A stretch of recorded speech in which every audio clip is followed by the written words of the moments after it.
Hi, Joe McCusker at the Weymouth Club today for a better version of you. We're going to go inside and do some working out. Come on. You coming?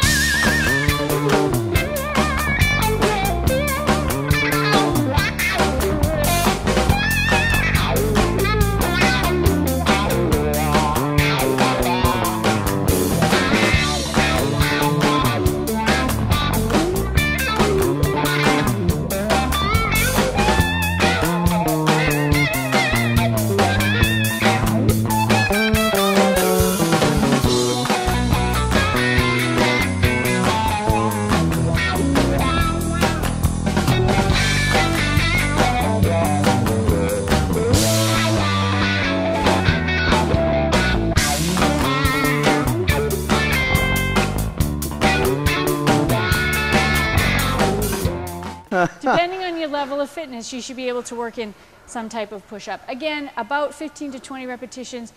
They can be done to fatigue push-ups for the most part, and then you go back to a lower body to give your upper body a little. Still focused on the form though too, right? That's right. Form's very important, especially if you have any type of shoulder injury. You want to make sure that you're really letting your shoulder blades go back and around, and that you're not humping your shoulders or putting your hands out front.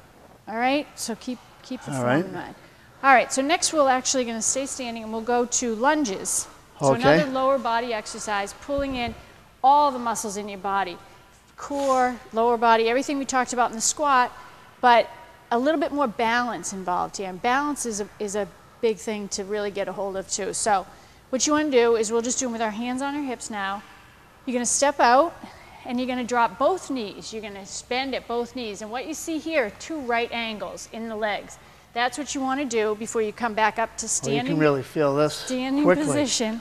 And again, you want to think about stepping and dropping so that your weight is evenly distributed and not going forward. Because it's funny, the word lunge, people want to lunge forward, which makes sense, but you want to keep your weight balanced. And you don't want to be out like it. When you talk about those degrees, you don't want to have your knee out over your toe. That's right. You don't want your toe disappearing. If you can't see your toe, then you want to make sure you pull your knee back a little bit. Again, you don't want to load all your weight into your knees. All right, so you want to go down and back. And that's balance right there. And that sure comes is. from core strength. That's holding your body nice and tight in the middle. You got plenty of core strength. Coming back and forth. It's an overused word these days, but it's the powerhouse of your body. No doubt. It'll help you run faster. It'll help keep you more balanced. And just you stand really taller, I hold think. You tight. Yeah. Yeah. And I need to get back on the exercise ball. And an exercise like this will do more for your core and abdomen than 100 crunches on the ground. And I can see, you know, there's a lot of people that will work out with weights. Yeah. Doing these are unbelievable. Yeah, just very functional. I watch people do them all the time. They're and tough to do.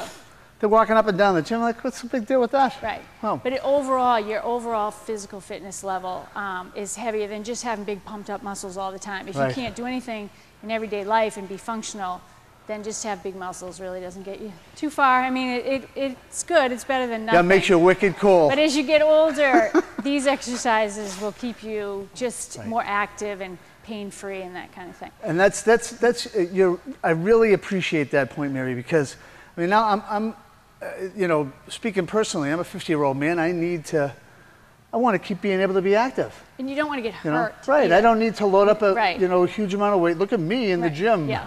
Yeah. And you want to keep yourself challenged, but really avoid injury and work this kind of stuff in. Well, working smart. That'll be something new for me. Right. We left off with lunges, and again, just as we did the squat, we added the military press to it, we're going to add the bicep curl to the lunge. Again, biceps are a small muscle group, but should be worked along with everything else. But if you don't have a lot of time, just to stand and do bicep curls may be a little bit not as efficient. So yeah, I could sit in my chair and hey, look at me. You could do that, but if you want to try to get more of your workout in, you can add them with your lunges and do them at the same time. So again, you're doing two exercises at the same time. So nice and slow, because again, when you're moving your arms and legs, the only thing that's going to keep you stable is your core, abdomen, lower back. Good. So again, just pulls everything in at the same time. You're going to keep those elbows nice and still to your side and use those biceps. Very good. And again, depending on your fitness level, you'd have to adjust the amount of the weights. But you want to go a little lighter than you normally would in just a standing bicep curl because it's harder to balance yourself as you lunge. Very good. All right, last couple things. There's no way to cheat on those without looking like Jerry Lewis. Right, and you can't go too fast. You have to do them nice and steady or else it'll throw off your balance. Yeah, those are great. We will throw in a little bit of abdominal exercises, just a basic crunch, but... Hey!